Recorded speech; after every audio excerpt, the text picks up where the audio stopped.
Galera, hoje eu quero conversar com vocês sobre o seguinte tema. A Bíblia faz menção aos dinossauros? O que está por trás dessa questão?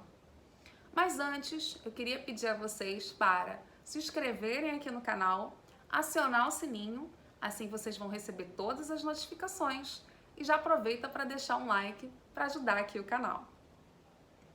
Mas voltando, qual é a questão de fundo na afirmação sobre a existência ou não de citações, passagens de dinossauros na Bíblia?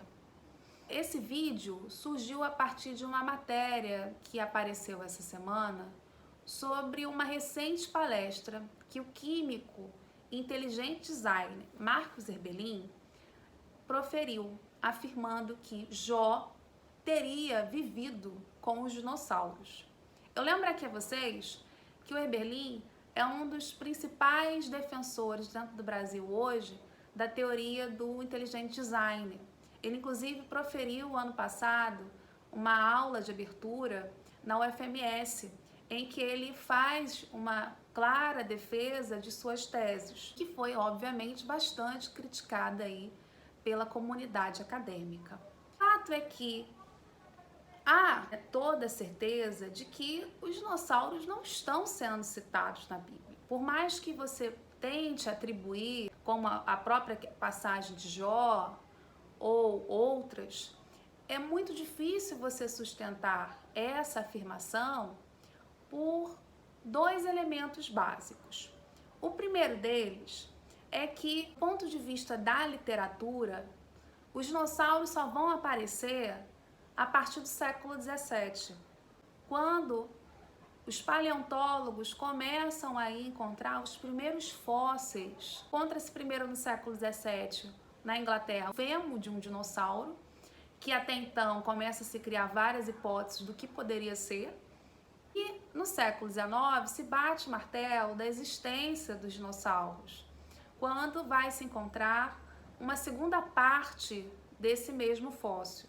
Essa questão nos leva ao segundo ponto, que é a datação da Terra e como confrontar essas descobertas arqueológicas com os dados, as informações que estão sendo provenientes da Bíblia. Lembra aqui a vocês que, durante muito tempo, é a Bíblia que vai nortear a vida dentro do Ocidente.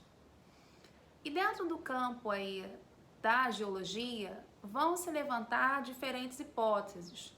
Uma delas, inclusive, muito interessante, provém do geólogo francês Georges Cuvier, que vai levantar a possibilidade de existência de várias catástrofes para explicar a extinção de algumas espécies.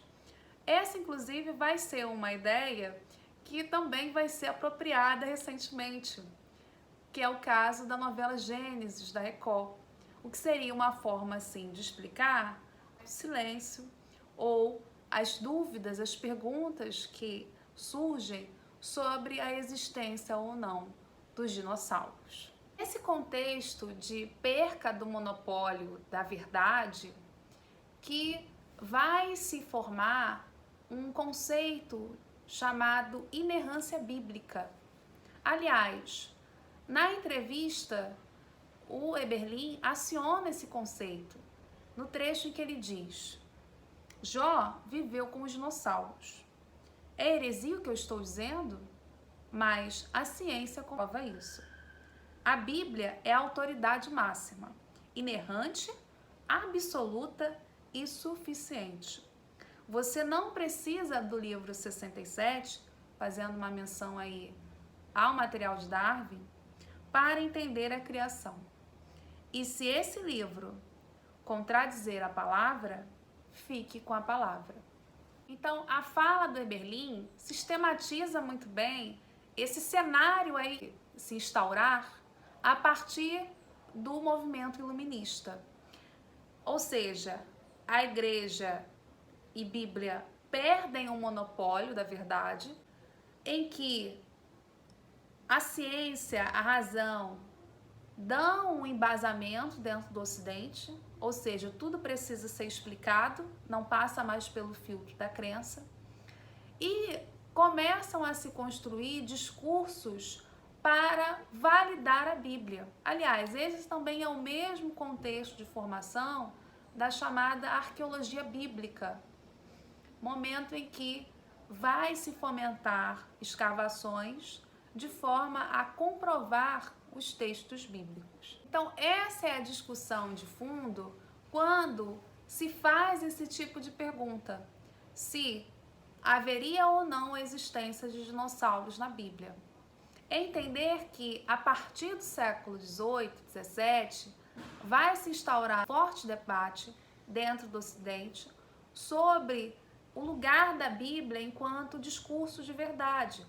Mas percebam, você pode ser religioso e não precisa negar o que a teoria evolucionista vem dizendo por aí. Afinal de contas, é uma teoria, precisa ser demonstrada, precisa ser verificada. A fé, ela parte da crença. Então, se você crê, você deve vivê-la.